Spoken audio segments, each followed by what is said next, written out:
Hi friends, இன்றைக்கி நம்ம சேனலில் ஒரு அழகான ரொட்டீன் விலாக் தான் நான் உங்களோட ஷேர் பண்ணிக்க போகிறேன். கண்டிப்பாக இந்த வீடியோவில் நான் ஷேர் பண்ணக்கூடிய விஷயங்கள் உங்களுக்கு யூஸ்ஃபுல்லாகவும் இருக்கும், இன்ட்ரெஸ்டிங்காகவும் இருக்கும். ஸோ ஸ்கிப் பண்ணாமல் பாருங்கள். வாங்க வீடியோக்குள்ளே போகலாம். Welcome to me and my life. நான் உங்கள் பிரியா. இந்த விலாக் பார்த்தீங்கன்னா ரொம்ப சிம்பிளான ஒரு பிரேக்ஃபாஸ்ட்டோட ஸ்டார்ட் ஆகுது. இந்த பிரேக்ஃபாஸ்ட் நம்ம வீட்டில் பண்ணியே கிட்டத்தட்ட ஒரு 6 மந்த்ஸ்க்கு மேலே இருக்கும் அப்படின்னு நினைக்கிறேன். அப்படி என்ன பிரேக்ஃபாஸ்ட் அப்படின்னு கேட்குறீங்களா? பிரெட் ஆம்லெட் தான். எப்போவாது ரொம்ப ஆசையாக ஒரு மாதிரி டெம்டிங்காக இருக்கும்ல, சாப்பிட்டா நல்லாயிருக்கும்னு அந்த டைமில் பண்ணுறது தான்.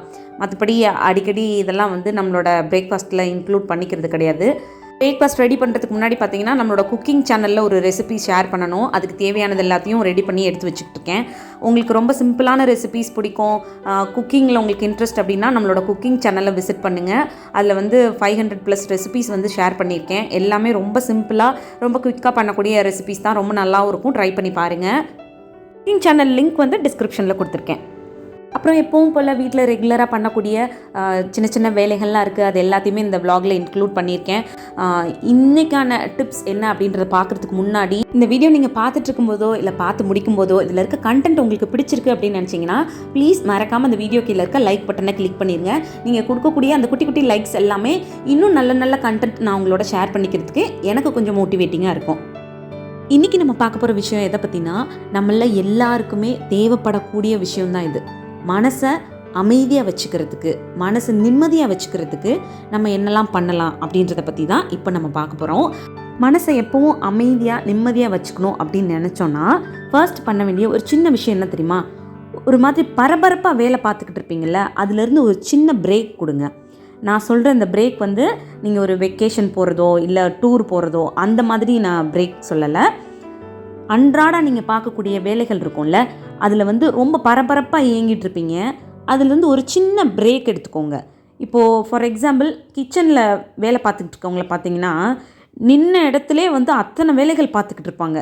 கிச்சனில் வந்து சமையல் வேலையும் நடக்கும், சைடில் பாத்திரம் க்ளீன் பண்ணுற வேலையும் நடக்கும், இந்த சைடு லஞ்ச் பேக் பண்ணுற வேலையும் நடக்கும், வீட்டில் இருக்கவங்க தேவையானதை கேட்டாங்கன்னா ஓடி போய் எடுத்து கொடுத்துட்டு வர வேலையும் நடக்கும். இந்த மாதிரி ரொம்ப பரபரப்பாக வேலை பார்த்துக்கிட்டு இருக்கும்போது பார்த்திங்கன்னா நம்மளே அறியாமல் நம்ம வந்து ஃபிசிக்கலாகவும் சரி மென்டலாகவும் சரி ஒரு மாதிரி டென்ஷனாக இருப்போம். அந்த பரபரப்பு வந்து எப்பவுமே நம்மளோட வேலைகளை கவனமாக பண்ணுறதுக்கு ஹெல்ப் பண்ணாது. ஸோ இந்த மாதிரி உங்களுக்கு நீங்களே ரொம்ப பரபரப்பாக இருக்கீங்க, ஒரு மாதிரி டென்ஷனாக இருக்க மாதிரி ஃபீல் ஆகுறீங்க அப்படின்னா அப்படியே போய் ஒரு சேரில் சாஞ்சு உட்காருங்க. ஒரு கிளாஸில் தண்ணி எடுத்து குடிங்க.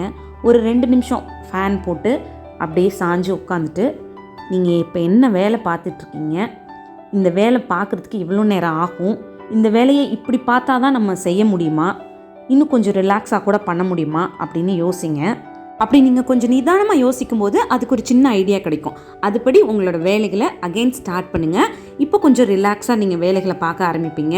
அப்படி நீங்கள் நிதானமாக உங்களோட வேலைகளை பார்க்கும்போது நீங்கள் செய்கிற வேலைகளில் எந்த ஒரு குழப்பமோ தவறோ இல்லாமல் சரியாக செஞ்சு முடிப்பீங்க. ஆல்சோ உங்களோட பாடியும் சரி உங்களோட மைண்டும் சரி ஒரு மாதிரி பீஸ்ஃபுல்லாக இருக்கும் அந்த வேலைகளை நீங்கள் எந்த பதட்டமும் இல்லாமல் செஞ்சு முடிக்கும்போது. 2வது விஷயம், நமக்குள்ளே இருக்க இமோஷன்ஸை வெளிப்படுத்தாமல் அப்படியே நமக்குள்ளேயே கண்ட்ரோல் பண்ணி வைக்கிறது. அப்படி பண்ணும்போது நம்மளே அறியாமல் நம்ம மனசு வந்து ஒரு மாதிரி அமைதியான நிலைமையிலே இருக்காது. எப்போவுமே வந்து ஒரு மாதிரி ஸ்ட்ரெஸ்ஃபுல்லாகவே இருக்கும். அந்த ஸ்ட்ரெஸ்ஃபுல்லான மனநிலைமை வந்து கொஞ்ச நாள் ஆக ஆக டிப்ரெஷனுக்குள்ளே கொண்டு போய் விட்டுரும். ஒரு எக்ஸாம்பிளுக்கு சொல்கிறேன். இப்போது வந்து உங்களுக்கு மன அழுத்தம் வந்து கொஞ்சம் ஜாஸ்தியாக இருக்குதுன்னு வச்சுக்கோங்க. ஏதோ ஒரு விஷயத்தினால உங்களுக்குள்ளே ஒரு கஷ்டமான சூழ்நிலை இருக்குது. யார்கிட்டையாவது இப்போ நம்ம மனசு விட்டு பேசணும் அப்படின்னா நமக்கு கொஞ்சம் ரிலாக்ஸாக இருக்கும். இல்லை நம்ம ஃப்ரெண்ட்ஸ்கிட்டையோ இல்லை ஃபேமிலியில் இருக்கவங்ககிட்டயோ யாராவது ஒருத்தர் நம்மக்கிட்ட உட்காந்து பேசினாங்கன்னா கொஞ்சம் மனசு வந்து ரிலாக்ஸ் ஆகும் அப்படின்னு நினச்சிங்கன்னா அதை உடனே பண்ணுங்கள். அதை வந்து நம்ம பண்ணுறதுனால அவங்க நம்மளை வந்து வீக்கானவங்கன்னு நினச்சிருவாங்களோ இல்லை நம்மளால் முடியாததுனால உட்காந்து இப்படி அவங்கக்கிட்ட பேசி அழுதுட்ருக்கோம் அப்படின்னு நினச்சி நம்மளை பற்றி அவங்க தப்பாக நினச்சிக்குவாங்களோ அப்படின்னு நினைக்காதீங்க. உங்களுக்கு நெருக்கமானவங்க உங்கள் மனசை புரிஞ்சவங்க யாரும் அப்படி தப்பாக நினைக்க மாட்டாங்க. அவங்கக்கிட்ட நீங்கள் மனசு விட்டு பேசினா கொஞ்சம் நிம்மதியாக இருக்கும் அப்படின்னு நினச்சிங்கன்னா அதை உடனே பண்ணுங்கள். அதெல்லாம் வந்து உங்களுக்குள்ளே அடக்கி வைக்க தான் உங்கள் மனசு வந்து ரொம்ப அழுத்தமாகி ஒரு மன நிம்மதியே இல்லாமல் உங்களுக்குள்ளே ஒரு அமைதியே இல்லாமல் போயிடும். அதை நீங்கள் வெளிப்படுத்தும் போது மனசு இன்னும் கொஞ்சமே ரிலாக்ஸ் ஆகும். அந்த ஒரு ரிலாக்ஸேஷன் வந்து மனசு அமைதியை கொடுக்கும். அந்த மனசு அமைதியாக இருக்கும்போது நீங்கள் எடுக்கக்கூடிய முடிவுகளும் சரி, அந்த பிரச்சனைக்கான சொல்யூஷனும் சரி ரொம்ப சரியாக இருக்கும். நம்ம மனசை நிம்மதியாக வச்சுக்கிறதுக்கு 3ஆவதாக நம்ம பண்ண வேண்டிய விஷயம் என்ன தெரியுமா? எந்த ஒரு விஷயத்துலேயும் சரி, எந்த ஒரு பர்சன்கிட்டையும் சரி அதிகமாக எதிர்பார்ப்புகள் வைக்காதீங்க. எதிர்பார்ப்புகள் ஜாஸ்தியாக இருக்கும்பொழுது அது நடக்காமல் போயிடுச்சு அப்படின்னா கண்டிப்பாக நம்மளுக்குள்ள ஒரு ஏமாற்றம், ஒரு டிஸப்பாயின்மெண்ட், ரொம்ப ஹர்ட் ஆகுறது இதெல்லாம் நடக்கும். அது நடக்கும்போது ஆட்டோமேட்டிக்காக நம்மளோட மனசு அமைதி இல்லாமல் போயிடும்.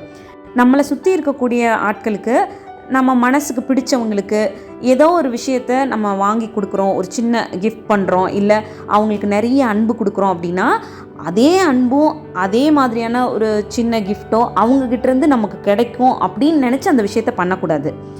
நம்ம மனசுக்கு அவங்கள பிடிச்சிருக்கு, நம்ம சந்தோஷமாக அந்த ஒரு பொருளை அவங்களுக்கு வாங்கி கொடுக்குறோம், அவங்க ஹாப்பியாக ஃபீல் பண்ணுவாங்க அப்படின்னு நினச்சி, அது அவ்வளோதான். அதை அப்படியே நிப்பாட்டிக்கணும். அங்கேருந்து நமக்கு ரிட்டன் வரும் அப்படின்ற எதிர்பார்ப்புகள் எப்பவுமே வைக்கக்கூடாது. அப்படி எதிர்பார்த்தும் நம்ம பண்ணக்கூடாது. இன்னொரு எக்ஸாம்பிள் சொல்லணுன்னா, இப்போ நம்ம ஒரு இன்டர்வியூ போகிறோம், அங்கே ஒரு எக்ஸாம் நம்மளுக்கு வைக்கிறாங்க. அதில் நம்மளால் முடிஞ்ச வரைக்கும் நிறைய எஃபர்ட் போட்டு அந்த எக்ஸாமை எவ்வளோ பெஸ்ட்டாக பண்ண முடியுமோ அந்தளவுக்கு பண்ணி முடிச்சிட்டோம். இப்போது நம்மளோட வேலை அங்கே அதோட முடிஞ்சுது. அதிலிருந்து வரக்கூடிய ரிசல்ட் பாசிட்டிவாக தான் வரணும் அப்படின்ற மைண்ட் செட்டில் இருந்தோன்னா, ஒருவேளை பாசிட்டிவாக வந்தால் ஓகே, வராதப்போ கண்டிப்பாக நம்ம ஃபீல் பண்ண தான் செய்வோம். இதுக்கு பதிலாக நம்ம என்ன பண்ணலான்னா, நம்மளோட எஃபர்ட் எவ்வளோ பெஸ்ட்டாக கொடுக்க முடியுமோ எல்லாம் கொடுத்தாச்சு. இப்போது அதிலிருந்து வர ரிசல்ட் பாசிட்டிவாக இருந்துச்சுன்னா நான் ரொம்ப சந்தோஷமாக ஃபீல் பண்ணுவேன். பட் நெகட்டிவாக இருந்துச்சு அப்படின்னா அதுக்காக நான் ஃபீல் பண்ண போகிறதில்ல. நெக்ஸ்ட் டைம் இன்னும் பெட்டராக எப்படி பண்ணலாம் அப்படின்றத பற்றி தான் யோசிக்க போகிறேன் அப்படின்ற மனநிலைமைக்கு வந்துட்டோன்னா நமக்குள்ள மன நிம்மதி அப்படின்ற ஒரு விஷயம் எப்பவுமே இருக்கும். ஏன்னா இதுதான் நடக்கணும் அப்படின்னு நம்ம எதிர்பார்க்கல, எது நடந்தாலும் எனக்கு ஓகே தான் அப்படின்ற மனநிலைமையில் இருக்கிறதுனால நம்மளோட மைண்ட் எந்த விதத்துலையும் டிஸ்டர்ப் ஆகாமல் பீஸ்ஃபுல்லாகவே இருக்கும். ஸோ அவ்வளோதான். நான் சொன்ன இந்த சின்ன சின்ன விஷயங்களை உங்கள் லைஃப்பில் நீங்களும் ட்ரை பண்ணி பாருங்கள். கண்டிப்பாக உங்களோட மைண்டும் எப்பவும் பீஸ்ஃபுல்லாக இருக்கும். இன்னொரு யூஸ்ஃபுல்லான வீடியோவில் நான் உங்களை மீட் பண்ணுறேன். இந்த வீடியோ பிடிச்சிருந்தால் மறக்காமல் லைக் பண்ணுங்கள். இன்னும் சேனலை சப்ஸ்கிரைப் பண்ணலன்னா ப்ளீஸ் சப்ஸ்கிரைப் பண்ணிக்கோங்க. தேங்க்யூ.